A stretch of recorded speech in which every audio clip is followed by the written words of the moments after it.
Hello everyone, मैं L के sir आप सभी का अपने यूट्यूब चैनल एल के सर स्टडी वन में स्वागत करता हूं। फ्रेंड्स, आज मैं आप सभी को फिजिक्स में एक चैप्टर है विद्युत धारा का उसमें प्रभाव, जो कि हाई स्कूल और इंटरमीडिएट परीक्षाओं से संबंधित है। अक्सर दो प्रश्न फिजिक्स में आते हैं, बहुविकल्पी में पूछे जाते हैं। यदि आप इन क्वेश्चनों को पढ़ लेंगे तो आप निश्चित ही अच्छे अंक प्राप्त करेंगे। आइए देखते हैं कि बहुविकल्पीय प्रश्न किस प्रकार से हैं, इसका आंसर हमें कैसे निकालना है। आते हैं, देखते हैं। पहला क्वेश्चन कह रहा है इसमें बहुविकल्पीय प्रश्न निर्देश प्रत्येक प्रश्न में दिए गए वैकल्पिक उत्तरों में से सही विकल्प चुनिए। पहला कह रहा है नंबर 1 किलोवाट घंटा मात्रक है। पहला कह रहा है विद्युत विभवांतर का। नंबर 2 कह रहा है विद्युत सामर्थ्य का। नंबर 3 कह रहा है विद्युत ऊर्जा का। नंबर 3 कह रहा है आवेश का। देखिए 2 3 4 5 6 साल लगातार, ये 6 वर्ष एग्जाम में पूछा गया है। यानी हर वर्ष, यानी एक वर्ष में 2 बार, एक वर्ष में 2 बार और एक वर्ष में 2 बार। यानी कहने का मतलब जो एग्जाम होता है उसमें दो बार ये पूछा गया है। देखिए पहला क्वेश्चन है किलोवाट घंटा है। पहला विद्युत विभवांतर का, दूसरा विद्युत सामर्थ्य का, तीसरा विद्युत ऊर्जा का, चौथा आवेश का। देखिए क्वेश्चन में कई बार पूछा गया है। यानी इसमें क्या है, जो किलोवाट घंटा मात्रक होता है वो होता है विद्युत ऊर्जा। इसका मात्रक होता है विद्युत ऊर्जा का। नेक्स्ट है आपका एक सामर्थ्य एक विद्युत बल्ब पर 240 वोल्ट 60 वाट अंकित है, यानी लिखा है, तो उसके तत्व का प्रतिरोध कितना होगा। पहला है 1440 ओम, दूसरा है 1920 ओम, तीसरा है 960 ओम और चौथा है 1200 ओम। तो ये कितना होगा हमारा, तीसरा होगा 960 ओम। नेक्स्ट है विद्युत बल्ब का तंतु धारा प्रवाहित करने में से चमकने लगता है, परंतु तंतु में धारा ले जाने वाले तार नहीं चमकते। इसका कारण क्या है। पहला कह रहा है तंतु में तारों की अपेक्षा अधिक धारा बहती है। सेकंड कह रहा है तंतु का प्रतिरोध तारों की अपेक्षा कम होता है। थर्ड कह रहा है तंतु का प्रतिरोध तारों की अपेक्षा अधिक होता है।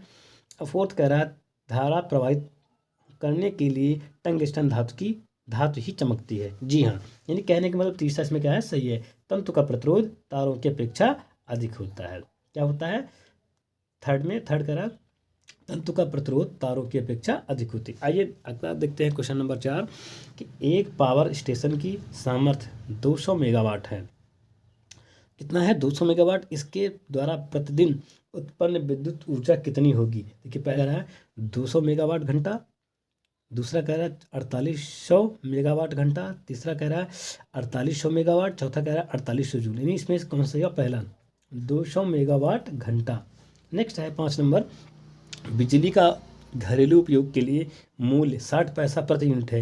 1 यूनिट है तो इसमें 1 यूनिट का दाम बताना है आपको। 1 एम्पियर, दूसरा कह रहा है 1 वोल्ट, तीसरा कह रहा है 1 जूल, चौथा कह रहा है 1 किलोवाट घंटा। तो आप जानते हैं जो इसका मूल्य होता है वो किस में नापा जाता है, यूनिट में, किलोवाट घंटा में। तो आपका कितना होगा, 1 किलोवाट घंटा। यानी ऑप्शन नंबर क्या है, 4 सही है दोस्तों।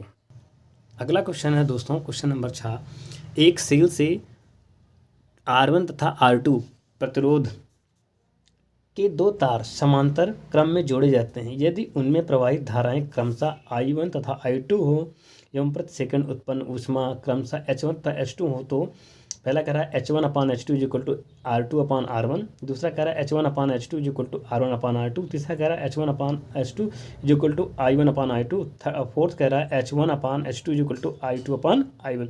इन चारों में से देख के बताइए कौन सा सही है। तो इसमें क्वेश्चन नंबर क्या है, पहला सही है, H1 अपान H2 और R2 अपान R1। नेक्स्ट है 7 नंबर एक विद्युत बल्ब पर 12 वोल्ट एवं 30 वाट लिखा है, तो इसमें प्रवाहित होने वाली धारा क्या होगी। इस धारा का मान ज्ञात करना है। पहला कह रहा है 0.4 एम्पियर, दूसरा कह रहा है 12 एम्पियर, तीसरा कह रहा है तीसरा कह रहा है 2.5 एम्पियर, चौथा कह रहा है 360 एम्पियर। यानी 7वें का जो आंसर होगा, राइट आंसर, वो होगा कितना, थर्ड, यानी 2.5 एम्पियर। नेक्स्ट है आपका 8 नंबर विद्युत धारा के उससे प्रभाव पर प्रयोग होता है। विद्युत धारा के उसमें प्रभाव का प्रयोग कहाँ होता है, विद्युत मोटर में, ट्रांसफार्मर में, फ्यूज में, वाट घंटा मीटर में। तो 8वें का जो होगा बच्चों होगा तीसरा, फ्यूज में। कहाँ होता है, फ्यूज में। अगला है सामर्थ्य P विभवांतर V तथा धारा I में क्या संबंध होता है, अथवा विद्युत सामर्थ्य P का सूत्र क्या है। तो देखिए 9वें का जो P का सूत्र होगा वो होगा हमारा चौथा, P is equal to V into I square. ठीक है। अगला है फ्यूज तार का गलनांक कितना होता है, 10वें में 10वें का देखिए, पहला उच्च होता है, कम होता है, तार के गर्म होने पर बदल जाता है। चौथा इनमें से कोई नहीं। दूसरा क्या होता है, कम होता है। दूसरा क्या होता है, कम होता है। नेक्स्ट है 11 नंबर, विद्युत बल्ब का तंतु निम्न में से किस पदार्थ का बना होता है। आइए देखते हैं क्वेश्चन नंबर 11। कह रहा है विद्युत बल्ब का तंतु निम्न में से किस पदार्थ का बना होता है। पहला नाइक्रोम, दूसरा टंगस्टन, तीसरा टंगस्टन, चौथा क्या होता है, मैग्नीन। तो हमें क्या बताना है, हमें बताना है इसमें से कौन सही है। इसमें से है थर्ड सही, इसमें कौन सा होगा, टंगस्टन। नेक्स्ट है 12 नंबर, जूल प्रति सेकेंड मात्रक है। जूल प्रति सेकेंड क्या है, मात्रक है। ऊर्जा का, सामर्थ्य का, ऊष्मा का और कार्य का, ये किसका मात्रक है, सामर्थ्य का। 13 नंबर है विद्युत मेंस से विभिन्न युक्तियों का संयोजन किया जाता है। पहला समांतर क्रम में, दूसरा श्रेणी क्रम में, तीसरा मिश्रित क्रम में, चौथा इनमें से किसी प्रकार से भी नहीं। तो इसमें 13 का पहला होगा समांतर क्रम में। किसमें होता है, समांतर क्रम में होता है। अगला है आपका क्वेश्चन नंबर 14। कह रहा वाट घंटा मीटर मात्रक यंत्र है। यानी वाट घंटा जो मीटर मापक यंत्र है वो किसका है, विद्युत धारा का है, विभवांतर का, सामर्थ्य का है, विद्युत ऊर्जा का है। यानी 4 ऑप्शन में से किस ऑप्शन का है। तो इसमें 14वें का जो होगा वो होगा चौथा। कौन सा है, विद्युत ऊर्जा। किसका होगा, विद्युत ऊर्जा का।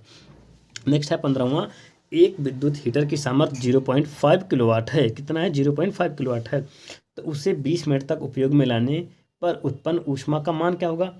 यह कह रहा है 6 × 10⁵ जूल, 10 जूल, 4 जूल, 2.5 × 10⁻²⁵ जूल। यानी कहने का मतलब कितना होगा, 6 × 10⁵ जूल। पहला हमारा ऑप्शन सही होगा। अगला क्वेश्चन नंबर 16 कह रहा है दो विद्युत बल्बों की शक्तियां क्रमशः 100 वाट तथा 200 वाट हैं। दोनों ही 220 वोल्ट के मेन से जोड़े गए हैं। इनमें तंतुओं के प्रतिरोध का अनुपात, पहला 1:2, दूसरा 2:1, तीसरा 1:4 और चौथा है हमारा 4:1। इसमें पहला सही होगा 1:2। नेक्स्ट है 17 नंबर, निम्नलिखित में कौन अर्धचालक नहीं है। पहला सिलिकॉन, दूसरा जर्मेनियम, तीसरा सेलेनियम, चौथा क्या है, सिल्वर। तो इसमें से जो अर्धचालक नहीं है 17 में वो दोस्तों क्या होगा, हमारा सिल्वर। सिल्वर क्या है, ये अर्धचालक में नहीं आता, ये किस में आता है, ये चालक